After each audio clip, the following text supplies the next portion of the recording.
Today we are going to check out a high volume, low pressure base spray gun. Now this is by TILSWALL.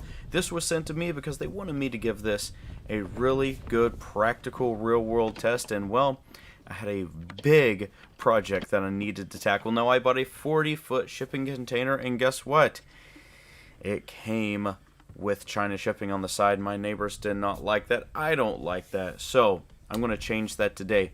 Now this paint sprayer has a lot of good amenities. Now when it says base sprayer, that means that it has a separate fan unit, so it gets a lot more power out to it. Now it comes apart. That's actually a fan unit there. Now the only part that the paint actually comes out of and sees is this little canister. That's the dip tube right there. Those are two nozzles.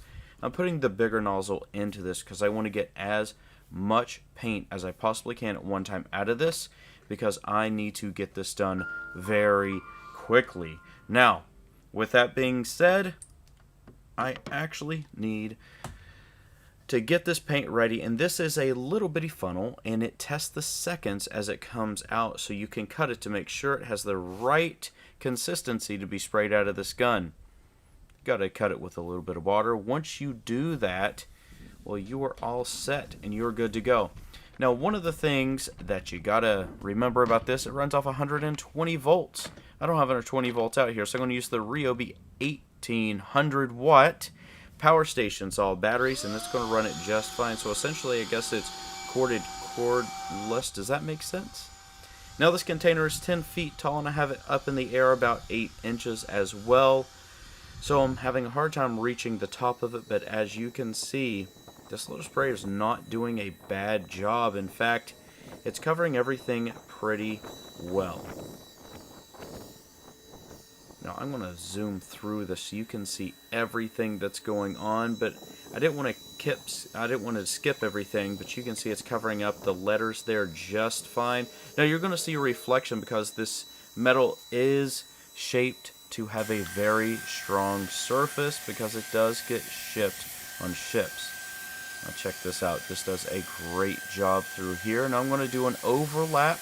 Make sure I blend everything in just the way that it needs to be blended. And it does a great job. Now it is pretty shiny as you're looking through right there. And it looks like there's holes, but no, it was actually covering it. And you'll see that in just a minute. Now I'm only doing one coat on the C container as well.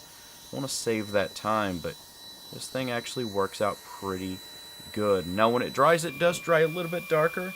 I'm putting a really thick coat on the edge of this. I did clean it the best that I could, but you know what, you're not going to get perfect. It's, you know, I may get some flaking, but that's okay. This is pretty rusty unit. Now I've got my nice little pedestal that I'm standing on here. I'm going to get this done as fast as possible. I got my nice straw hat on.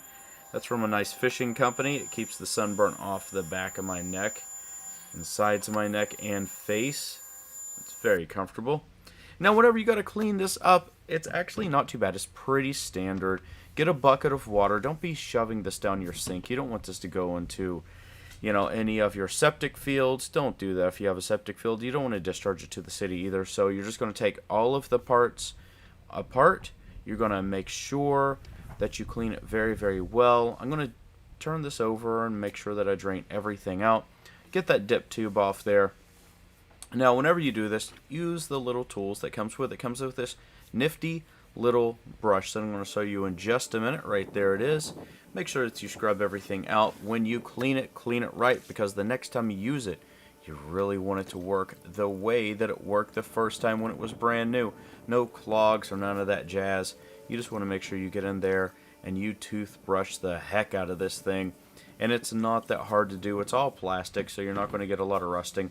Once you clean everything out, you just reassemble it the way that you assembled it, or the way that it came, or disassemble it. You know what I'm saying?